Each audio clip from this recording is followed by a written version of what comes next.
नांदेश्वर स्टेशनच्या ऑपोजिटमध्ये ठेवलेले आहे आणि तिकडे आमचं जे फ्रॅटर्निटी आहे बिल्डर असोसिएशनचं त्यांचं 50चे वरती बिल्डर्स पार्टिसिपेट करत आहे आणि त्यांचे 300चे वरती प्रोजेक्ट्स तिकडे डिस्प्लेमध्ये असणार आणि त्या माध्यमातून आणि माझं पण एक्झिबिशनमध्ये स्टॉल आहे. अच्छा, मला एक बोलायचं होतं, मी विसरलो आहे की माझा तलोजाचा सर्वात मोठा फ्लॅट अप्पर खारघर जे म्हणतात आपण, त्याचा सर्वात मोठा फ्लॅट मी तिकडे आणणार आहे आणि ते असं फ्लॅट आहे की नवी मुंबई आतापर्यंत दिसलेलं कोणी पण बघितलं नसेल तसा फ्लॅट मी तिकडे आणणार आहे आणि ते पण अफोर्डेबल रेट्समध्ये. आणि मला असं वाटतं की ह्या एक्झिबिशनमध्ये जे लोक आहे ते जे जितके प्रोजेक्ट्स आहे त्या प्रोजेक्ट्सच्या माध्यमातून तुमचे जे निवेश करायची जे एक एंट्री पॉईंट असतात. कारण काय आपल्याला जेव्हा निवेश करायचं असतात तर प्रॉपर्टीची प्राइसिंग स्टार्ट होतात 1 करोडमधून, 1,50,00,000च्या वरती.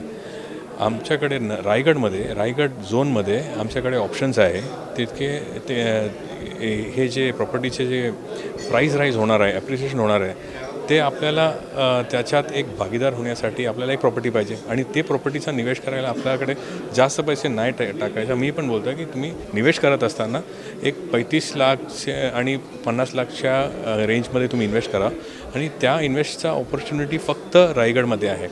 आपल्याला आता आपण नेरूलमध्ये गेला नाहीतर खारघरच्या वरती आपण तिकडे ते साईडला पण गेलं तेव्हा तिकडे पण आपल्याला भेटत नाही असं संधी.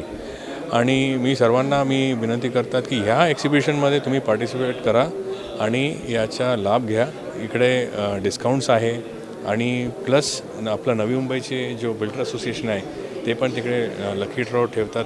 ज्याकडून तुम्ही निवेश केलं तर तुमच्या एक्स्ट्रा एक बोनस असतात की तुम्हाला गाडी नाही तर बाईक नाही तर काहीतरी भेटतात. तर त्याचा लाभ घ्या.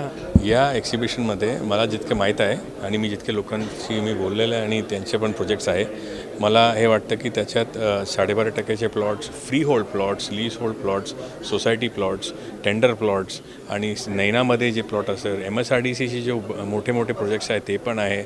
आणि मला हे पण माहीत आहे की रिडेव्हलपमेंट पनवेलमध्ये पण सुरू झालेलं आहे आणि आपले जे ट्रॅडिशनल सर होतं ते पण बोलत होतं की रिडेव्हलपमेंटचं पण प्रोजेक्ट पनवेलमध्ये असेल तर नाहीतर आपलं इवन खारघर एरियामध्ये जे आहे ते पण आलेले आहे.